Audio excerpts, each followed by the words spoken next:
Eduardo Torreblanca. ¿Qué tal? ¿Cómo están ustedes? Muy buenas tardes, gusto en saludarles.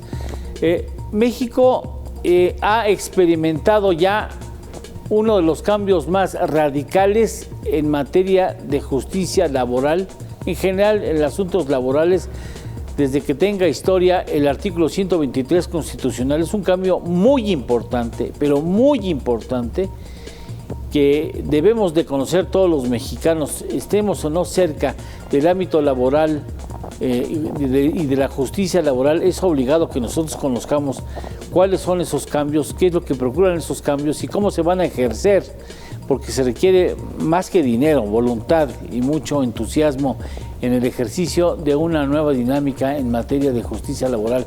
Por eso dedicamos el programa de hoy a explicarle a usted y entender nosotros mismos a su lado cuáles son esos cambios, por qué se dieron, cómo hablan de aplicarse y a partir de ahora cuáles son las nuevas reglas del juego en materia de justicia laboral. Y hemos convocado a 3 caballeros que la verdad agradecemos de manera muy especial que estén con nosotros y nos ayuden a poder cubrir las expectativas de este programa. Armando Sánchez Barrio, muchas gracias, de la firma Sánchez Arellano Abogados. Muchas gracias, Armando, por estar aquí en esta tu casa. Gracias.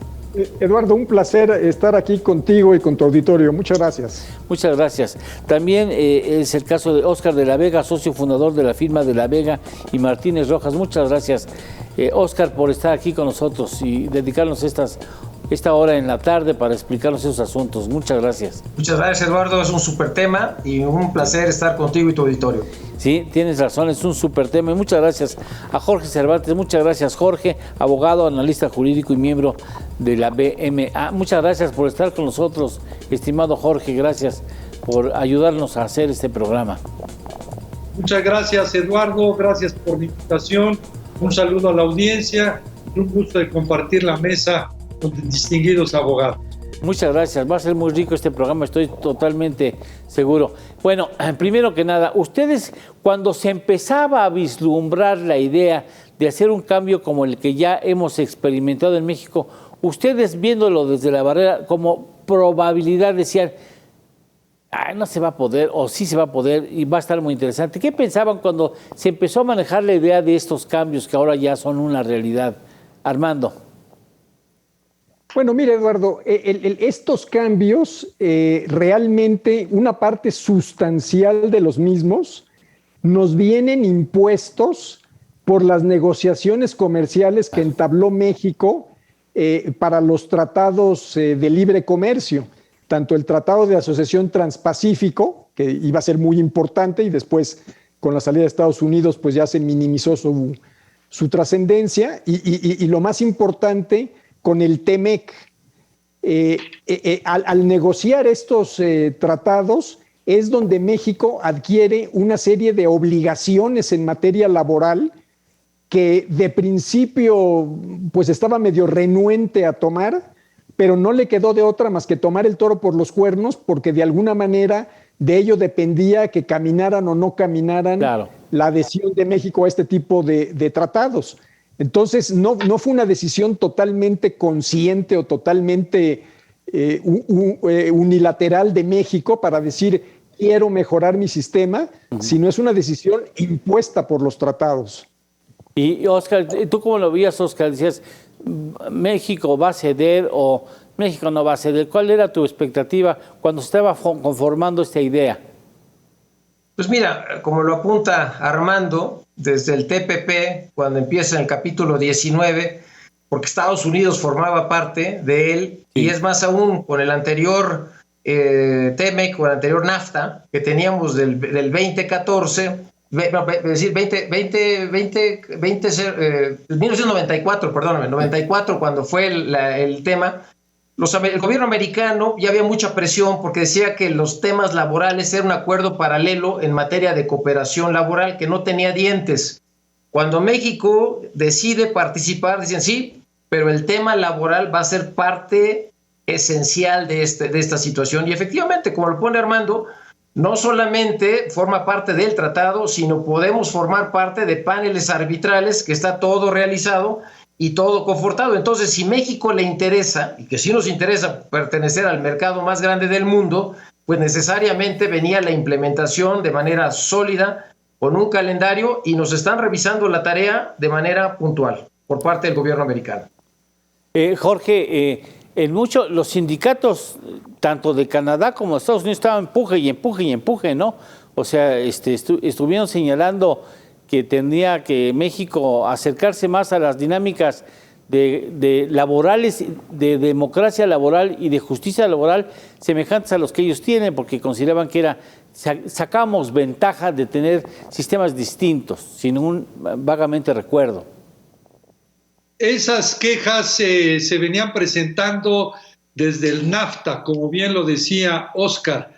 Había una serie de presiones ante la Organización Internacional del Trabajo por una serie de violaciones que se estaban realizando en el registro sindical, en los contratos colectivos de trabajo, particularmente en los contratos colectivos de trabajo de protección. Y se presentaban, pero como no había un vínculo directo y no estaban agregados directamente al tratado, sino eran unos acuerdos paralelos, no tenían esa fortaleza. A mí sí me gustaría agregar una serie de elementos propios del país en el cuales ya se estaba evolucionando para alcanzar esta reforma laboral.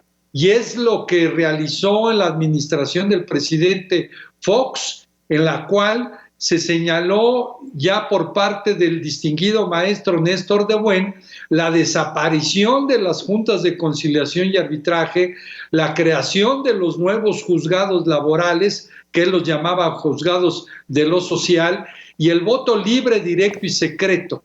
Por lo tanto, es muy importante el destacar esto porque ya se venía trazando la ruta de cómo se iban a manejar estas cosas. Destaco también dentro de la administración del presidente Calderón el libro blanco de la Suprema Corte de Justicia en la Nación, en la cual se establecía también la importancia de reflexionar si el tripartismo de las juntas de conciliación y arbitraje era todavía viable o no. Y finalmente, en la administración del presidente Enrique Peña Nieto, con el tema de la justicia cotidiana, que después ya derivó en los otros dos elementos del TPP y del TEMEC hoy en día.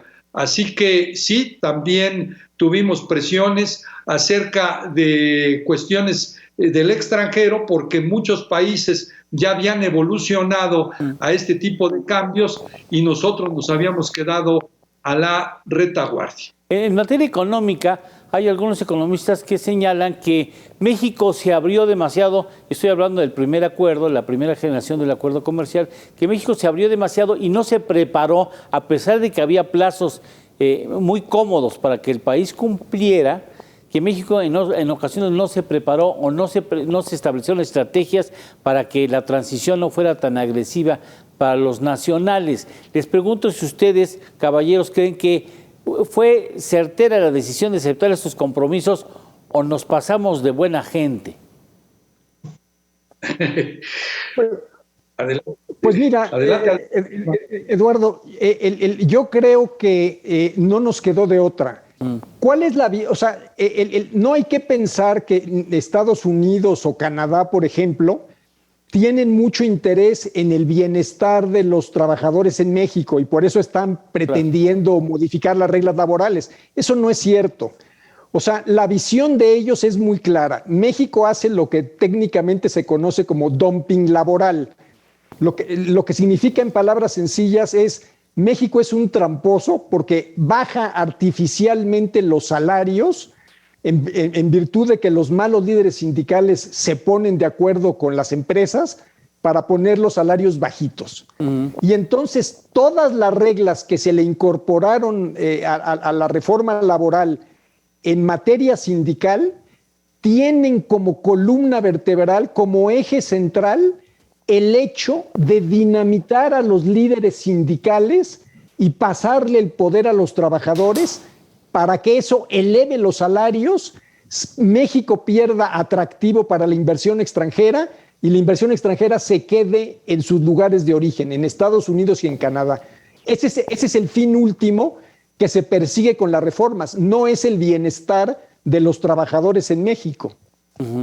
Bien, si me permites, yo complementaría el comentario de Armando, que Estados Unidos se está tomando muy en serio todo este proceso, ¿no? Tiene toda una infraestructura burocrática en los Estados Unidos. Tiene primero un comité intersecretarial que se comunica la información sobre el proceso de implementación de la reforma laboral.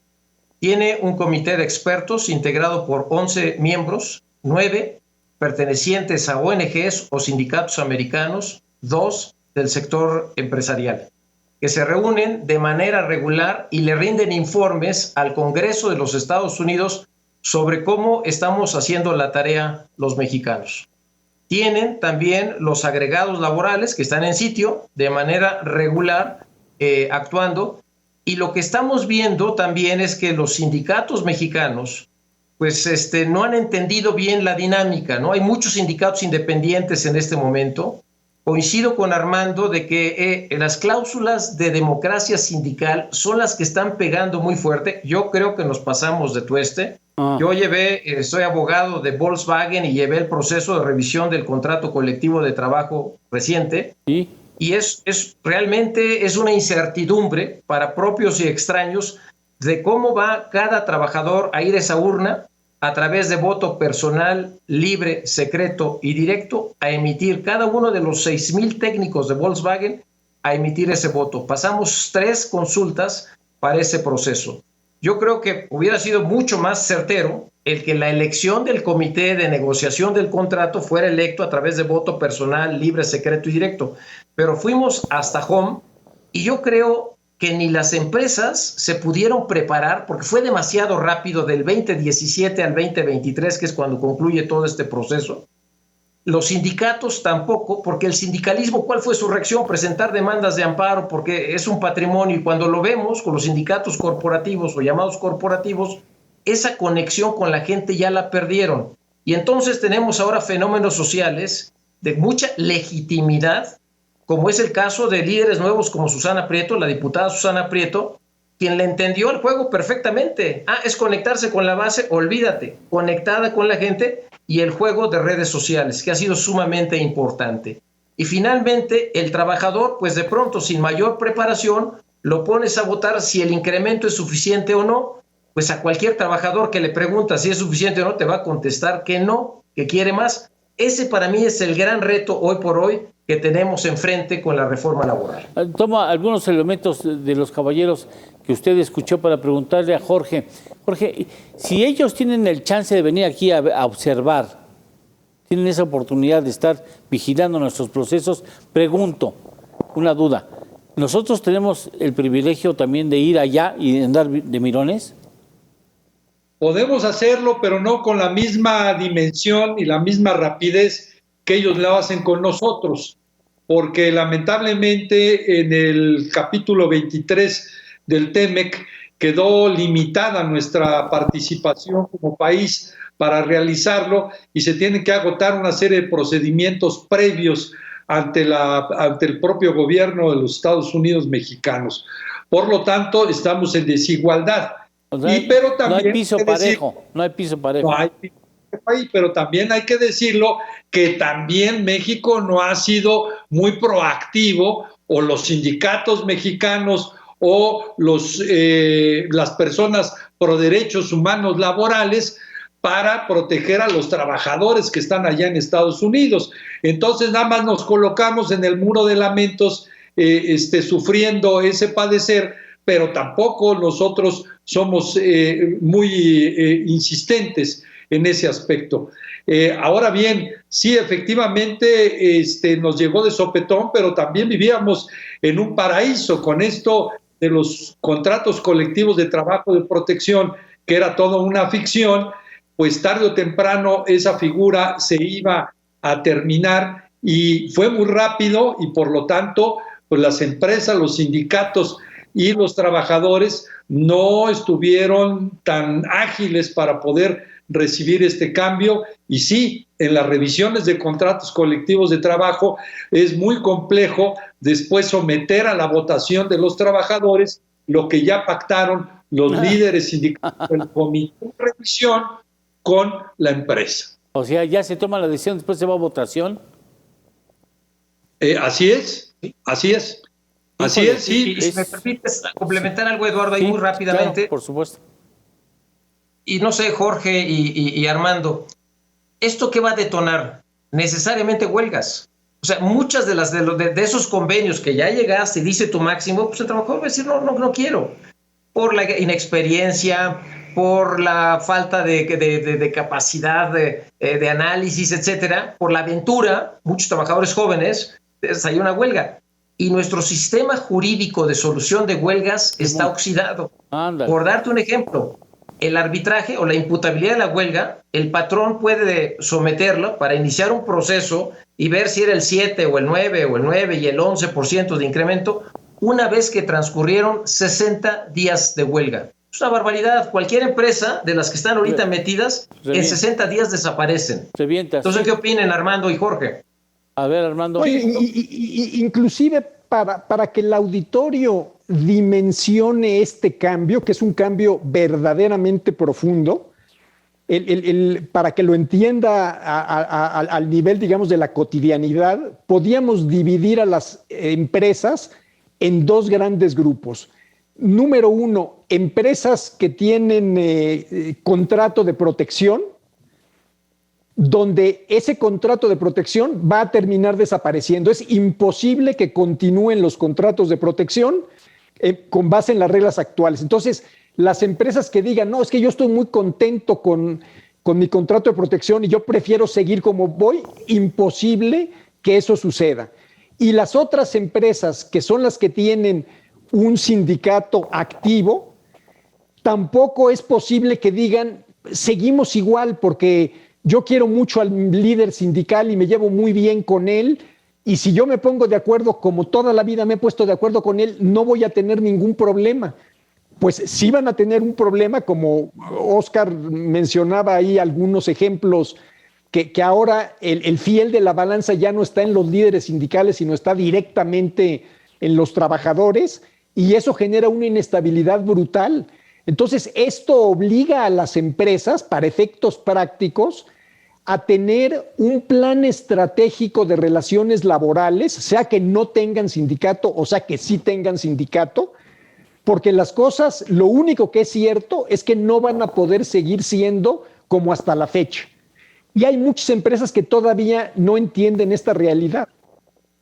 Oye, porque yo como lector mexicano, lector de periódico, me he encontrado como que ahora sí nos empiezan a observar y empieza a haber inconformidad con respecto a la manera que llevamos la democracia y tomamos las decisiones en México, y no veo que nosotros tengamos, como ya lo señaló Jorge o alguno de ustedes, el hecho de la posibilidad de ver cuáles son las condiciones laborales en las que están los mexicanos trabajando allá en suelo norteamericano. Esto está cambiando y está cambiando rápido, ¿no?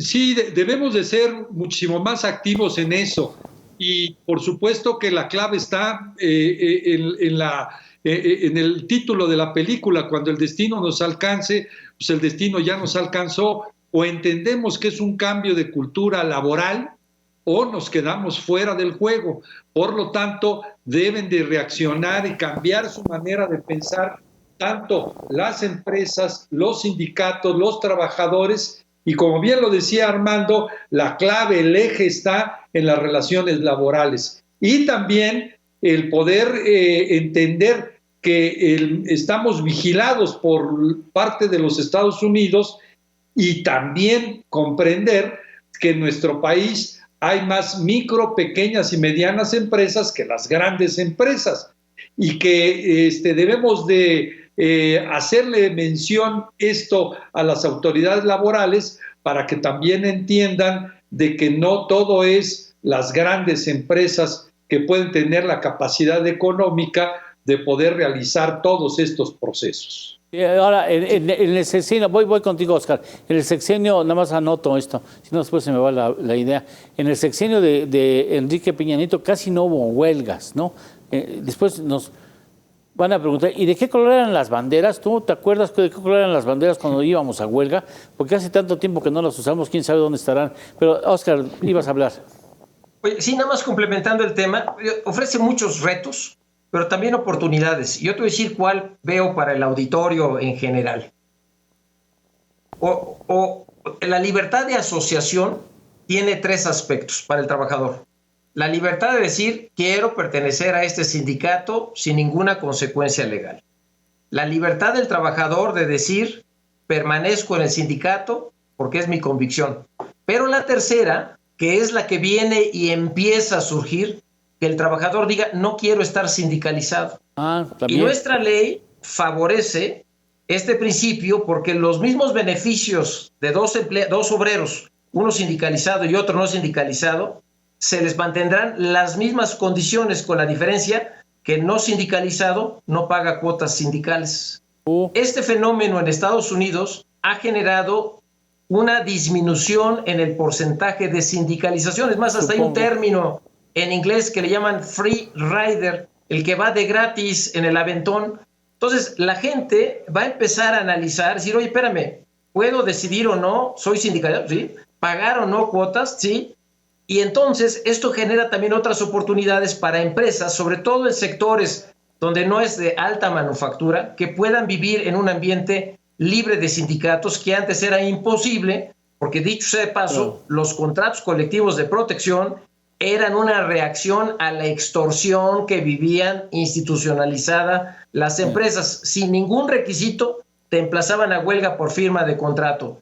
La medicina, pues celébralo con uno de estos que son aquí cuates, sindicatos de chocolate, pero te seguían cobrando sus cuotas anualmente. Bien, una pregunta.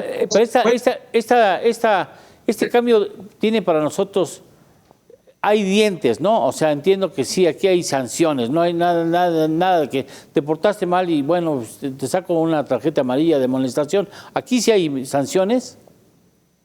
Pero sí, pero como bien lo decía Oscar, bueno, voy a contestar a tu pregunta, Eduardo. Sí hay sanciones, ha cambiado ese tipo de cuestiones, pero también ante esta realidad debemos de estar conscientes y por lo tanto sacar provecho de ella y cambiar esa forma de actuar y que sean precisamente los trabajadores que van a estar totalmente informados si efectivamente quieren ese líder, si efectivamente quieren a ese sindicato o no quieren a ningún sindicato. De ahí la importancia de que entonces la comunicación que debe de existir en este triángulo equilátero entre empresa, trabajador y sindicato debe ser muy, muy positiva para que con ello tenga fortaleza la empresa y con ello también tenga una paz laboral o una sana paz laboral dentro de la empresa. Bien, creo que tenemos que me coordine. Si vamos a una pequeña pausa, porque ya vimos uno de los cambios, pero hay más cambios. Por ejemplo, el asunto de las demandas laborales, por ejemplo, ¿no? Ya no se van a las juntas de conciliación y arbitraje. Eso es un cambio y ahora van a ser orales los juicios, ¿no? Yo no sé si va a haber guantes de box ahí en esas conciliaciones, porque una cosa es que se agarren los abogados, ahora se van a agarrar la empresa y el trabajador en corto, se van a estar viendo o deberían de verse las caras. Este asunto hablaremos después de una pausa.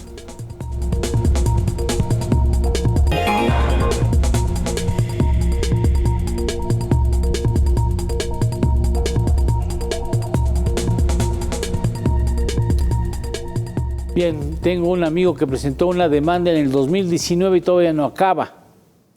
Y lo más seguro es, comentábamos antes de empezar el programa, que lo más probable es que quien haya presentado alguna demanda laboral en estos días en donde inició la nueva dinámica, acabe el juicio, acabe el resultado antes que el que demandó o empezó a demandar en el 2019. Ahora las cosas ya no son de... Las juntas de conciliación y arbitraje, Armando, desaparecen, ¿verdad? Es correcto. Uno de los grandes cambios que trae aparejada esta reforma es precisamente ese, la desaparición de las tradicionales juntas de conciliación y arbitraje, tanto federales como locales, para convertirse ahora en tribunales laborales, el que también podrán ser federales o locales. Entonces, ese cambio de autoridad que implica también un cambio en la forma en que se constituye la autoridad que va a definir los litigios laborales, porque las juntas de conciliación y arbitraje se sostenían bajo un concepto tripartita, donde había representantes del gobierno, de los empresarios y de los trabajadores para definir la resolución de los asuntos, los laudos, y ahora van a ser jueces en lo individual, igual que sucede dentro de los poderes jurisdiccionales. Pero adicional a ese cambio en la estructura de pasar de juntas a tribunales, también hay otros cambios muy importantes, porque hay cambios también dentro de los procesos mismos. Ya no va a ser el proceso igual que antes, nada más que ahora en un tribunal laboral. Ahora va a existir una instancia conciliatoria previa, donde antes de poder acudir al tribunal va a tener uno que ir a otro órgano totalmente distinto, que son los centros de conciliación, el Centro de Conciliación y Registro Laboral a nivel federal o los centros de conciliación locales, donde necesariamente va a tener uno que pasar por esa aduana para poder ir a demandar, salvo algunas excepciones especiales, y se cambia también la forma de llevar a cabo los procesos. Ahora el proceso ordinario va a tener una primera fase escrita y después una fase oral que modifica las reglas a las que estábamos todos acostumbrados dentro de los juicios laborales. Y también se modifican los esquemas de atención a los argumentos de las partes. Por ejemplo, en los típicos casos de juicios por despidos injustificados, donde la defensa preferida de las empresas era negar el despido y ofrecer el trabajo para revertir la carga de la prueba a los trabajadores, ahora se quita esa regla y ya no se puede revertir la carga de la prueba, lo que va a generar una inestabilidad en la forma en que van a resolver los nuevos tribunales laborales de manera muy importante. Entonces, indudablemente se avecinan tiempos de incertidumbre donde las empresas tienen que ser muy cautas en esta primera etapa del inicio de la reforma, en mi concepto, tratando de arreglar la mayor cantidad de asuntos posibles por la vía conciliatoria, hasta que no se asienten bien los criterios que van a tener los nuevos tribunales, porque están teniendo criterios sumamente raros que se deben de decantar todavía más adelante. La entidad que concilia, entiendo que antes de ir a un asunto hay un intento de conciliación entre las partes. La parte que concilia o que lleva la parte conciliadora, Óscar, ¿esa pertenece al tribunal o no pertenece al tribunal? No, eso es parte de este modelo nuevo que estamos viviendo. Ahí sigue habiendo materia federal y sigue habiendo materia local. Sigue habiendo materia colectiva y sigue habiendo materia individual. Entonces, se crean estos centros a nivel federal, el Centro Federal de Conciliación y Registro Laboral, y tal vez es el ente más importante porque tiene el registro de todos los contratos colectivos de trabajo, de todos los sindicatos y también de las conciliaciones a nivel administrativo. Eso es un ente independiente, autónomo, ¿verdad? Aparte. El Centro Federal, correcto. Aparte. Y aparte están los jueces de lo laboral, y los jueces está ahí también federal y local, que tienen un proceso totalmente diferente. Sin embargo, sí, déjame decirte un poco la experiencia que he tenido en estos procesos, principalmente en temas colectivos, ante los jueces. Yo te diría que primero regresamos a un principio de inmediatez. En las juntas, y no es por hablar mal de ellas, Jorgito estuvo ahí muchos años y le echamos muchas ganas, pero era imposible el volumen de trabajo que tenían, el presupuesto muy limitado. El presidente de la Junta difícilmente se asomaba a conocer un asunto. En estos asuntos habrá que ver qué pasa cuando vayan incrementándose el volumen de manera drástica, pero hoy por hoy tienes a un juez togado, hay una sala de audiencias decorosa, están siendo videograbados, o sea, ya no puedes ir a decir un montón de mentiras como se acostumbraba, que esa era una triste realidad en los procesos laborales, sino que se sigue un orden, el juez está presente, hay un interrogatorio abierto, en el que puede participar. Y yo creo que todo eso abona a mejorar y dignificar la impartición de justicia laboral. Creo yo, y eso Jorge será el experto aquí en comentar en este punto, que el gran problema de las juntas fue la falta de presupuesto, pero que también se le acercaron un montón de procesos que no tenían nada que ver con los conflictos obrero-patronales. Situaciones del sistema de ahorro para el retiro, situaciones del seguro social, que era en su inmensa mayoría ese tipo de conflictos y no los procesos obrero-patronales. Vamos a ver, es muy reciente, esto acaba de entrar 3 de octubre, la tercera etapa, otras dos etapas que se iniciaron desde el año antepasado y el pasado, empieza este proceso. Yo sí quisiera verlo con buenos ojos, de que es algo para mejorar, pero hasta que no se pruebe la capacidad y el volumen y que no caigamos en los procesos en los que he llevado, sí te puedo decir que en 3 conflictos colectivos, procesos especiales en materia colectiva, en 3 semanas obtuvimos una sentencia, cosa que ante la Junta de Conciliación nos hubiera tomado 3 años. Entonces yo creo que es una realidad, hay que probarla, pero yo creo que hay que aplaudirlo. Y un comentario final, por lo menos en materia federal, el Consejo de la Judicatura sí hizo un gran trabajo. Los exámenes a los que sometieron a todos los aspirantes, y era un número inmenso, no traigo los números, pero un proceso de selección importantísimo. Y hoy por hoy, con la gente que nos ha tocado participar, con los jueces, gente preparada, joven, pero esa es una enfermedad que se cura con el solo transcurso del tiempo, entonces eso se mejora. Pero gente que da gusto porque conocen la materia, al menos la poca práctica que he tenido yo en estos últimos meses. Pero adelante, Jorgito, tú eres el experto en este tema. Jóvenes, pero no adolescentes, mi estimado Oscar. Efectivamente, yo me remontaría a la administración nuevamente del presidente Enrique Peña Nieto. Ahí le encomendaron al CIDE que realizara un diagnóstico de cómo se encontraba la impartición de justicia laboral en México, cómo estaban las juntas. La primera sorpresa es de que no había dato alguno de estadísticas, de flujo de información, nada de eso. Por lo tanto, fue muy valioso el documento que elaboró el CIDE, en el cual se encontró con un paciente de 80 años, con los triglicéridos altos, el colesterol alto, obeso, anquilosado, y que todo esto fue, pues como dice la canción de Espinoza Paz, nunca fui tu prioridad ni tu centro de atención. No le dieron el presupuesto adecuado, tampoco le dieron la capacitación adecuada y fueron abandonadas las juntas de conciliación y arbitraje.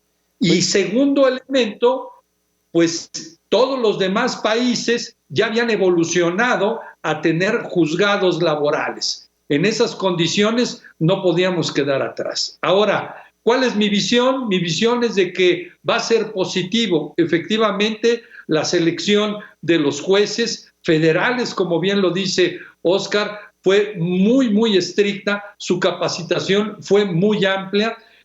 También puedo decir lo que de algunos estados de la República así sucedió y que han estado haciendo, por lo menos en la experiencia que yo tengo, una buena labor. ¿Por qué? Porque es dignificar la justicia laboral que no teníamos y dignificar también nuestra actividad de abogados. Por lo tanto, ahora tenemos nosotros que poner de nuestra parte como abogados para poder dar impulso a este cambio y que va a ser un cambio positivo, porque no nada más es para nosotros los abogados, sino para los justiciables, el empleador y el trabajador. No fui capaz de mantener en la memoria la letra de la canción, pero quisiera preguntarte si creen ustedes que viene presupuesto correcto para lo que inicie esta nueva cultura laboral, hasta al menos en los planes.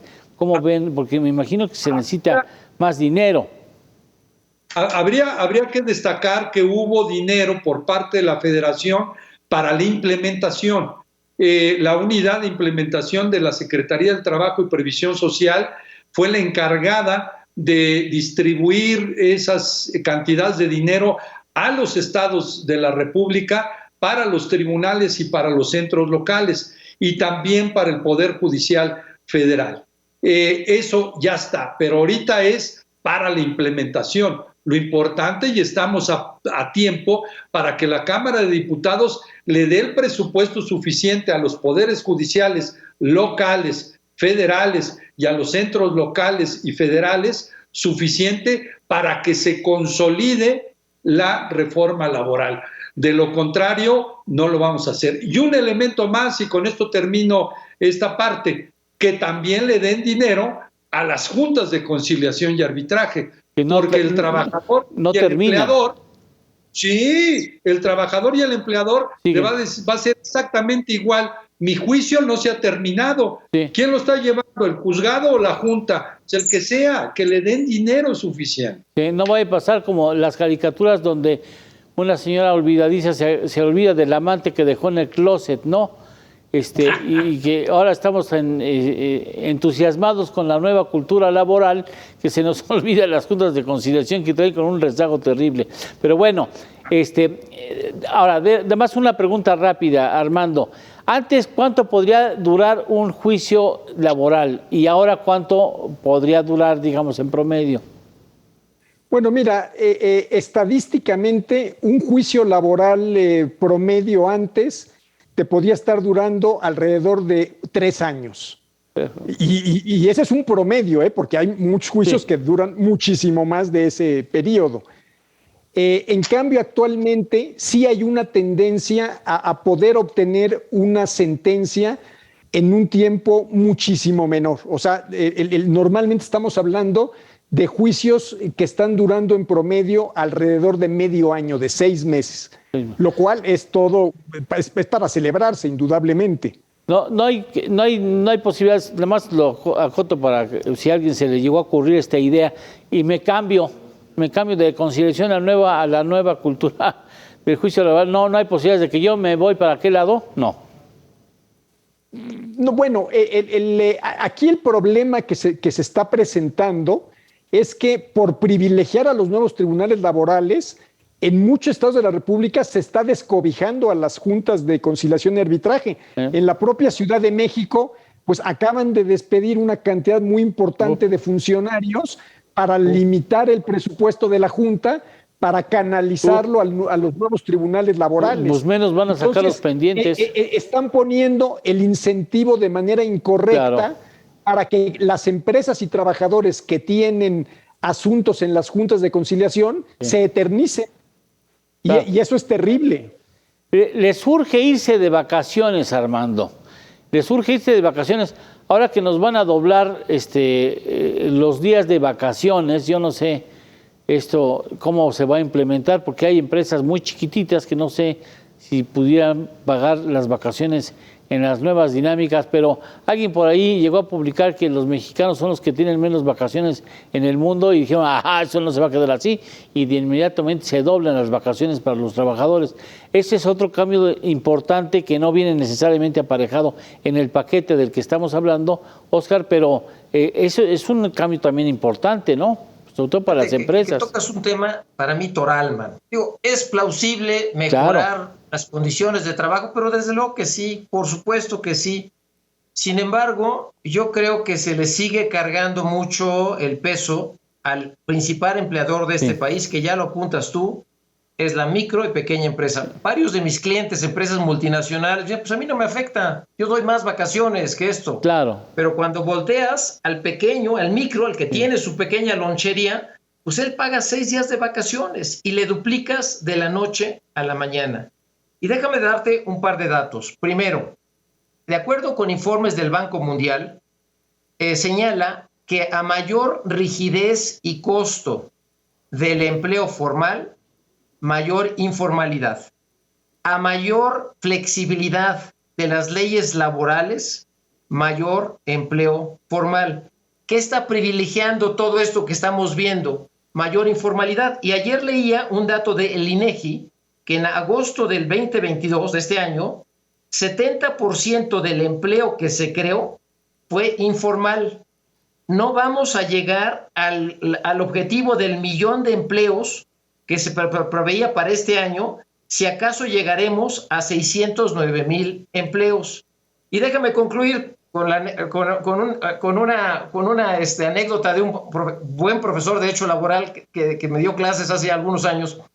Decía, bueno, ya es tan difícil ser patrón en México y tan complejo que ni la Virgencita de Guadalupe quiere seguir siendo patrona de este país. Con eso te transmito realmente la complejidad de este tema, pero creo que hay que poner el i y el acento en que nuestro principal empleador son la micro y pequeña empresa.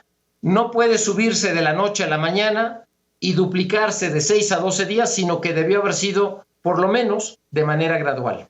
Bueno, por lo pronto habría posibilidad, Jorge, de que haya una gradualidad, supongo, ¿no? De decir, o no. ¿Notes? A ver. Ya. ¿Ya? Por lo menos en el dictamen que fue aprobado en la Comisión de Trabajo del Senado, señalaba que entraba en vigor al día siguiente de su publicación. Y esto, pues por supuesto, afecta gravemente a las empresas, porque bien lo explicaba ahorita Óscar en aquellas micro y pequeñas empresas, pero las empresas grandes, que también tienen 3 turnos y que tienen que hacer una planeación. Imaginemos una naviera que ya tiene establecido todo su plan y programa de vacaciones y que de un día para otro tiene que modificarlo con el costo empresa que esto le representa y que por supuesto no es viable. Entonces, ¿qué es lo que tiene que hacer? Pues escalonado para que le den la oportunidad a las empresas de que lo vayan administrando, ¿no? Entonces, puede ser atractivo, sé que a lo mejor es un buen gancho electoral, pero al final de cuentas hay que pensar en la planta productiva, y la planta productiva le puede afectar. E igual, si es un tallercito de 7 trabajadores y pues le vas a dar este incremento de vacaciones, pues obviamente se va a desequilibrar gravemente. A ver, además una pregunta práctica. Armando, independientemente, ahorita incluso nos comenta lo que nos vas. Dejo la pregunta y la respondes al último. Si el patrón no me da el doblaje de vacaciones, ¿yo qué tengo que hacer como trabajador? Pero bueno, escucho lo que nos ibas a comentar primero.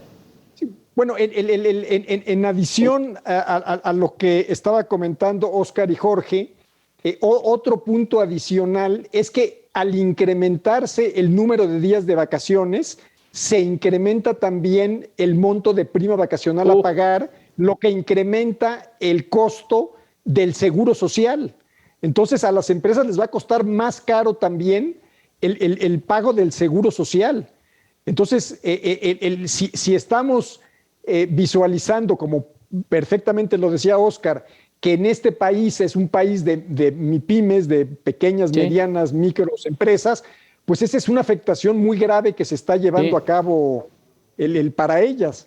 Ahora, respondiendo tu pregunta, si a mí no me dan las vacaciones que me corresponden, bueno, yo como trabajador tengo la posibilidad de presentar una queja en contra de mi patrón ante la Procuraduría de la Defensa del Trabajo, o demandarlo rescindiendo inclusive la relación laboral por incumplimiento a un mínimo legal. Entonces, esto es una situación que se va a tener que cumplir. Ojalá, si hay algún legislador que nos esté viendo, que escuche, que entienda que a esta reforma le deben de añadir sí o sí artículos transitorios para regular una gradualidad en la entrada en vigor y para aclarar una serie de dudas que se van a generar ineludiblemente. Sí.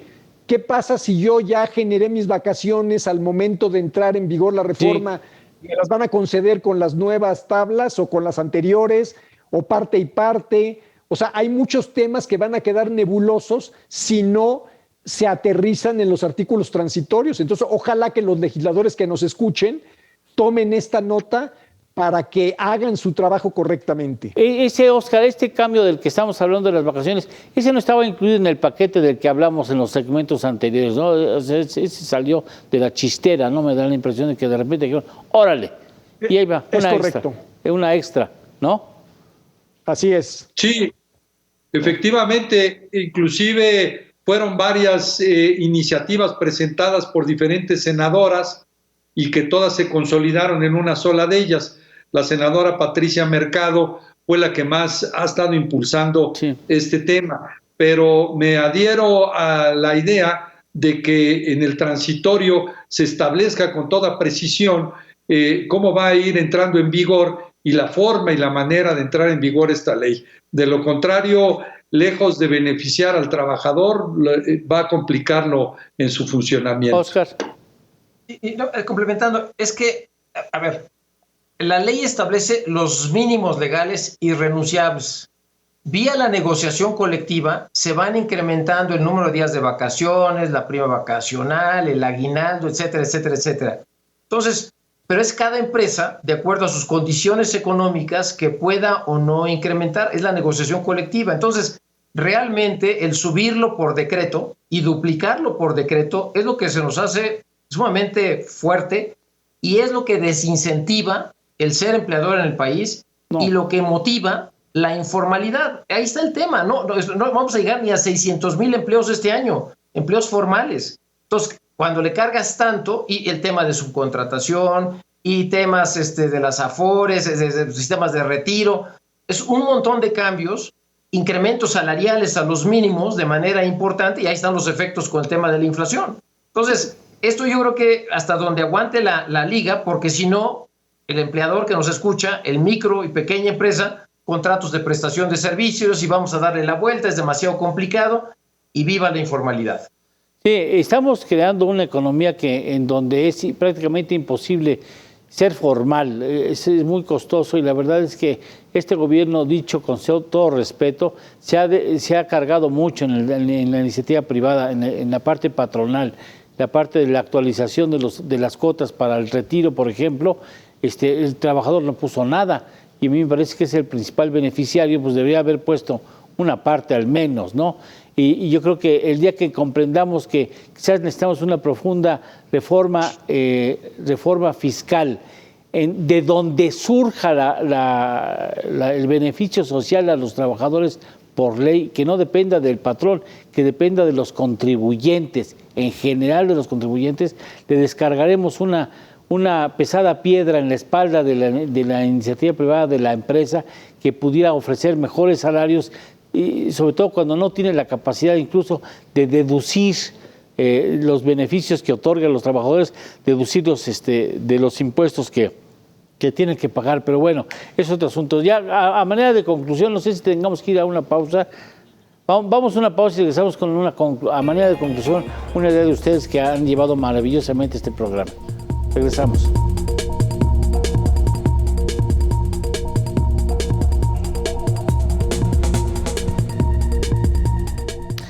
Armando, en voz de ustedes, las conclusiones.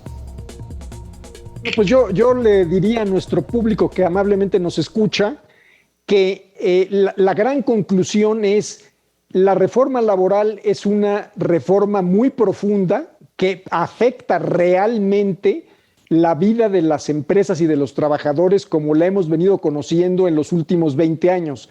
Entonces, necesariamente tienen que ajustar sus procesos porque no van a poder seguir como antes, porque si lo intentan se van a meter en muchos problemas.